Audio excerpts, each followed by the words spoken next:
Bago tayo magsimula sa content natin, para sa ngayong araw na to mga tropa, again, papalapit na naman ng Kapaskuhan, papalapit na naman or baka sakaling nakuha nyo na ang 13th month ninyo. Kung bibili kayo ng mga produkto, i-double check ninyo kung tunay ba yung mga presyo na mga bibilihin ninyo at ingatan ninyo na huwag kayong bibili sa mga reseller kasi yung mga printer, mga bond paper na binibili ninyo ay may additional fees. Kumbaga, pinatungan na nila yung tunay na presyo. Kung gusto nyong makabili ng mga tunay na presyo, meron tayo ditong store. Kumbaga, ito yung mga affiliated link ko. I-click nyo lang dito sa ating YouTube channel. Click nyo yung store at pwede nyo ring i-click yung mga link na nilalagay ko sa every video ng mga mapapanood ninyo para hindi na kayo maligaw at kung saan-saan pang makabili. Again, maraming salamat sa mga patuloy na pagsusuporta ninyo at kahit papano nakakakuha tayo ng mga barya-barya dito sa mga affiliated link natin. At simulan na nga natin yung content natin para sa ngayong araw na to.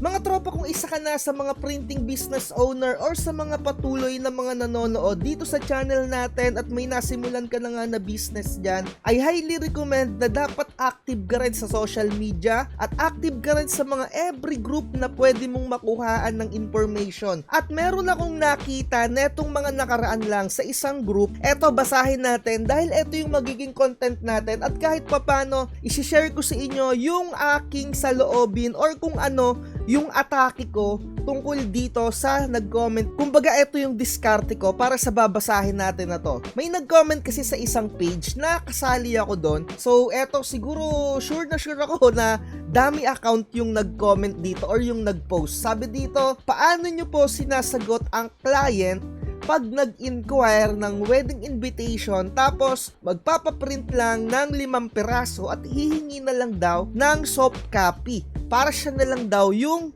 magpiprint ng iba. Lahat ng sasabihin ko dito, kumbaga eto lang talaga yung diskarte ko, eto yung atake ko para sa mga ganitong customer. At kung nakakapanood ka na ng matagal dito sa YouTube channel natin, malamang sa malamang alam mo na yung sasabihin ko. At alam ko naman mga tropa, kung medyo baguhan talaga kayo, wala pa talaga kayong idea sa mga ganyan. At alam ko na hype lang yung karamihan sa atin at sila ay naapagsimula ng printing. Mga tropa, bago kayo magsimula ng printing business, bumuo kayo ng sarili ninyong sistema. Kumbaga, bumuo muna kayo ng mga sarili ninyong diskarte, di ba? Lalong-lalo na sa mga ganyan when it comes sa mga paghingi-hingi ng soft copy. Mga tropa, kung papasukin talaga ninyo tong printing na to, dapat usually walang free kayong ibibigay. Kung meron man, kahit papano, sobrang suki na ninyo yung customer nyo na yon. So, sa mga ganitong layout, wag na wag kayong mag-free, mga tropa.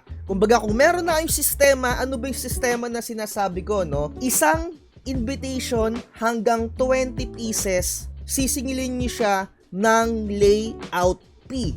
Diba? Kumbaga, 5 piraso, or 1 to 5 peraso, 20 pieces, merong layout fee. So, kailan napapasok yung free na layout fee? Kapag marami na, mga tropa. Sabihin na natin, bumuo kayo ng sistema na 30 hanggang 50 pieces, ayan, free na yung layout fee. Ganyan, no? So, ayan na, meron na kayong parang system or parang hierarchy ba yung tawag doon or kung ano yung pinaka-concept ng pag-o-order sa inyo. Kagaya sa akin mga tropa, meron akong minimum na requirements or meron akong minimum order. Kumbaga, halimbawa magpapaprint sa akin ng sticker, vinyl sticker, minimum ko 10 sheet, 'di ba? 10 page, 10 papel.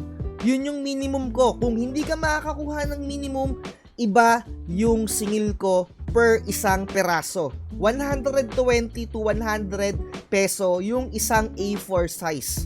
Kung minimum, 70 to 75 pesos lang. So kapag ganyan na 1 to 5, so sabihin na natin, kung yung pinaka-invitation mo mga mahihirap pa, and 'di ba may mga fold pa diyan, 3-fold, 2 folds, 'di ba? May mga ganyan-ganyan 'yan. Pero kung 1 piraso lang, sabihin naman natin na kahit papano madali lang or sabihin na natin mura lang yung singil. Kapag yung tipong 4R lang, isang straight lang, 'di ba? Pero kung bago pa lang naman tayo, wala pa tayong madalas na pinaka-layout. Usually talagang sobrang customized yung mga layout na yan. Eto no, unahin ko muna para sa mga baguhan, 1 to 5 na pieces na ganyan plus layout fee, 'di ba? And additional payment din ha kung kukuhain niya yung pinaka layout mismo, 'di ba? Bukod dun sa layout fee, kung kukuhain niya yung pinaka layout, mayroong additional fee. Sana nagagets nyo, no? 1 to 5, bumuo kayo ng mga diskarte na ganyan. So halimbawa, let's say na yung pinaka isang print, sabihin na natin na pumapalo ng 45 pesos kasi parang 4R lang, di ba? 45 pesos times 5 mo, ayun yung bayad sa print. So yung bayad sa layout, sabihin na natin na baguhan ka pa lang, bumubuo ka pa lang ng mga diskarte, konti pa lang yung template mo, pwede mong i-rate yung sarili mo na lowest 150 sa layout fee. Di ba?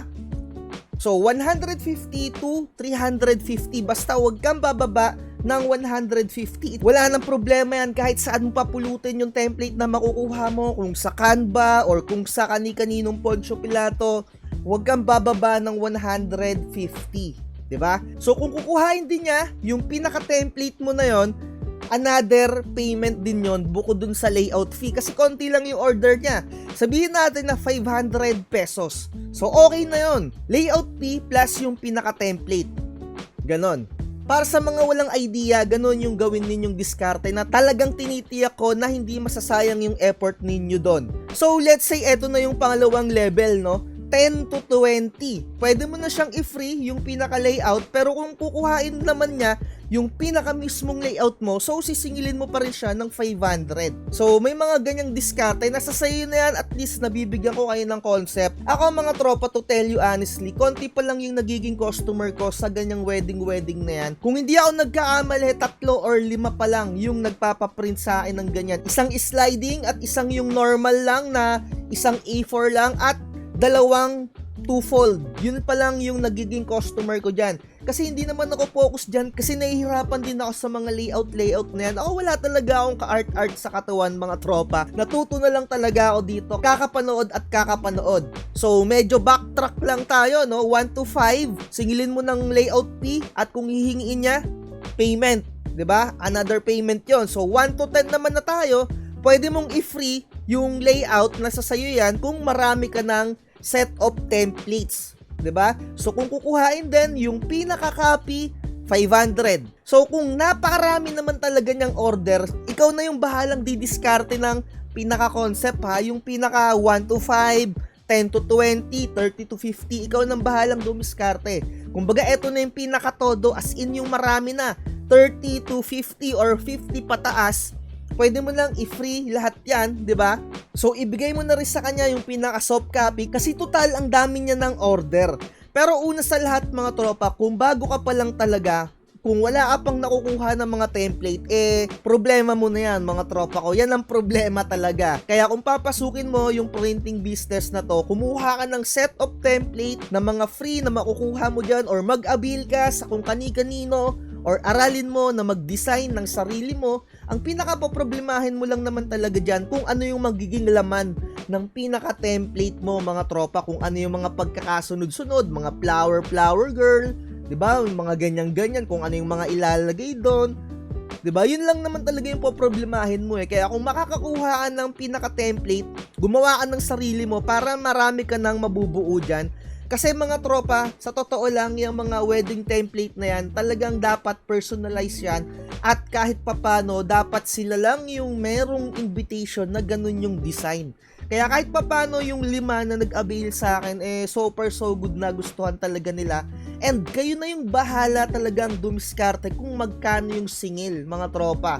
So bibigyan ko lang kayo ng mga ng mga line up na mga presyuhan, mga isang print lang, yung 4R lang, 40 pesos, mga 245, ganyan, no? Depende kasi sa style. Sa wedding invitation, sobrang daming style na pwede mong gawin.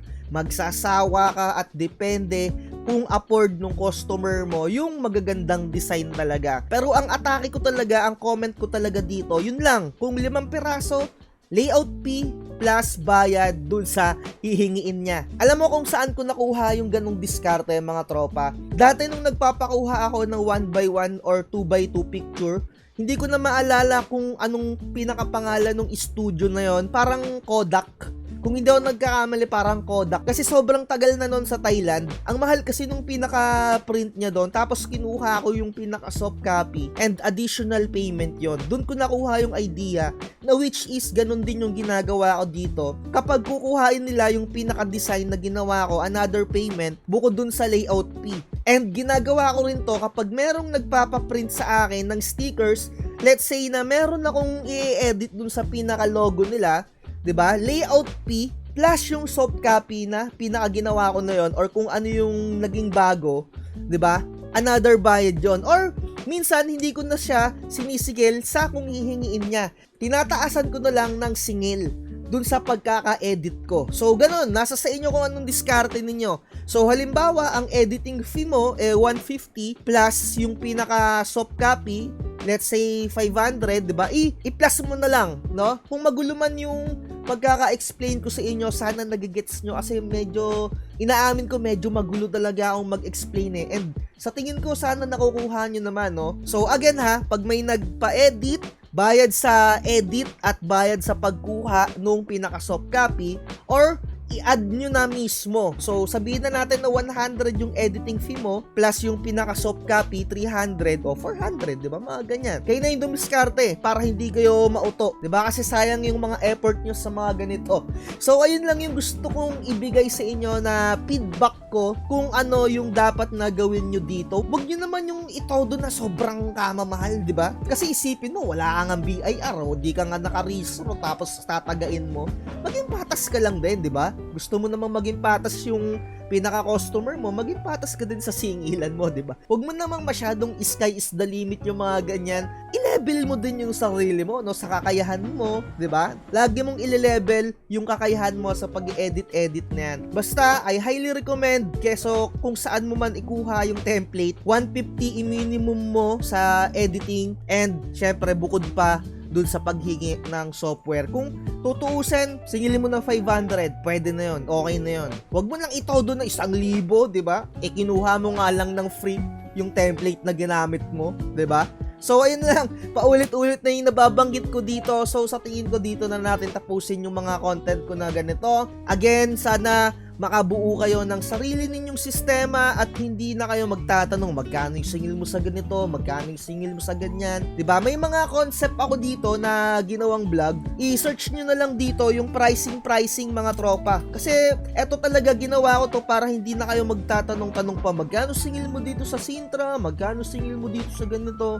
Although sa totoo lang, ginawa ko rin yon kasi dati hindi pa talaga ako marunong. So kapag ka natutunan nyo yung pagpa-pricing at makita ninyo kung ano talaga yung level ng kakayahan ninyo, kung ano yung equivalent niya sa para maging pera, nako, ibig sabihin, natututo ka na mga tropa. So, ayun lang ang ayaw ko talaga mga tropa, yung may mga nabubudol at yung mga may nauuto. Kaya nga naman ginawa natin tong channel natin kasi iwas na iwas ako, or ayaw ko talaga na may taong nauuto or yung may mga nabubudol talaga. Bad trip ako dyan. At laging tatandaan, ang Epson 121 ay 4,000 to 5,000 lamang. Like, share, and subscribe. At lagi ko sinasabi, research is the key mga tropa. Huwag na huwag magpapauto. Bye. Huwag kang magpapauto, mag-isip ka sa pilian. Sa laro ng buhay, dama ang tampuhan. Di lahat ng nagpa-hype, siguradong totoo. Sariling landas, hanapin mo.